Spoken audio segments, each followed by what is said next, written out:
Bonjour, dans notre étude de l'épître de Paul aux Galates, nous en arrivons aux versets 11 à 14 du chapitre 2.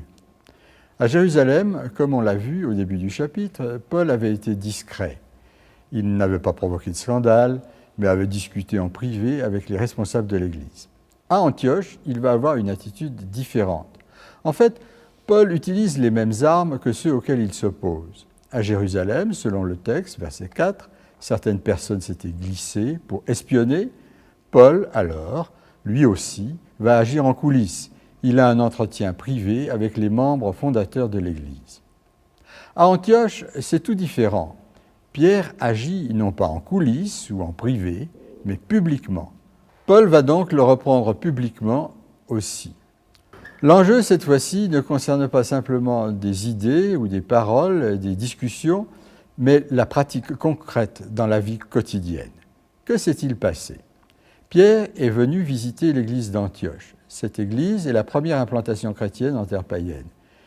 Elle est constituée, dans sa grande majorité, d'hommes et de femmes d'origine païenne, qui n'ont aucun lien personnel avec la religion juive. Ils en ont probablement certes entendu parler et ont certaines idées sur ce qu'elle est, ce que ses adeptes font, mais ils ne connaissent pas véritablement ses pratiques. Nous sommes un peu comme eux ici, en France. Il y a bien une synagogue ici à Valence, je connais certains juifs, mais ça s'arrête là. Je n'ai par exemple jamais mis les pieds à la synagogue. Dans un premier temps, Pierre se joint librement à ses frères et sœurs et mange avec eux. Il se souvient probablement de la vision que Dieu lui avait accordée avant de l'envoyer annoncer le salut chez un capitaine romain, Corneille. Cette vision est mentionnée dans Acte 10. Dans cette vision, Dieu lui disait d'aller chez ce capitaine païen pour lui annoncer la bonne nouvelle. Pierre avait fait l'objection que, ce faisant, il se rendrait rituellement impur. Mais Dieu lui avait déclaré « Ne considère pas comme impur ce que Dieu déclare pur ». Et Pierre, finalement, a accepté de se rendre là où Dieu l'envoyait. Dans le récit qu'il fait, lui-même, de cette vision, au capitaine Corneille et à ses proches, il dit bien, Acte 10, verset 28, « Dieu m'a montré que je ne devais considérer personne comme impur ou indigne d'être fréquenté. » À Antioche donc, il mange sans aucun scrupule avec les gens d'origine païenne, ce qui pourtant, pour un juif, était contraire à la loi. Mais il le fait en toute bonne conscience, étant donné que Christ a fondé un nouveau peuple. Ces païens convertis sont des frères et sœurs dans la foi, même s'ils ne le sont pas dans la chair du point de vue ethnique.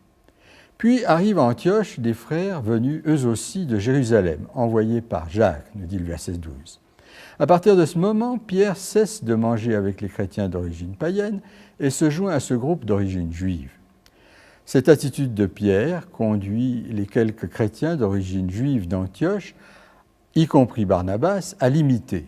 Apparemment, ces envoyés de Jacques ne viennent pas, comme Pierre était venu, pour constater que des gens d'origine païenne sont véritablement devenus chrétiens, mais pour s'assurer qu'ils vivent leur foi dans la soumission aux exigences de la loi juive, pour s'assurer qu'ils sont bien dans les clous. Pierre, qui, comme Paul les connaît et connaît probablement aussi leurs intentions, fraternise avec eux plutôt que, comme il l'avait fait précédemment, avec les chrétiens d'origine païenne. Étant donné que cette attitude de Pierre a été vue de tous, tellement publique que certains l'ont imité, Paul le reprend aussi publiquement, soulignant son double jeu dans cette affaire. Un des points essentiels ici, c'est qu'en tant que chrétien, je dois être totalement exempt de duplicité. On ne peut pas faire de concession sur ce point.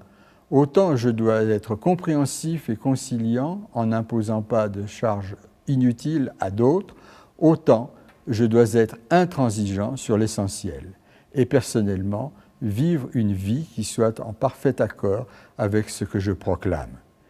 Il y a des situations où l'on ne peut pas ménager la chèvre et le chou. À bien y réfléchir, la ligne de conduite n'est pas toujours évidente. Paul met le doigt sur un point fondamental.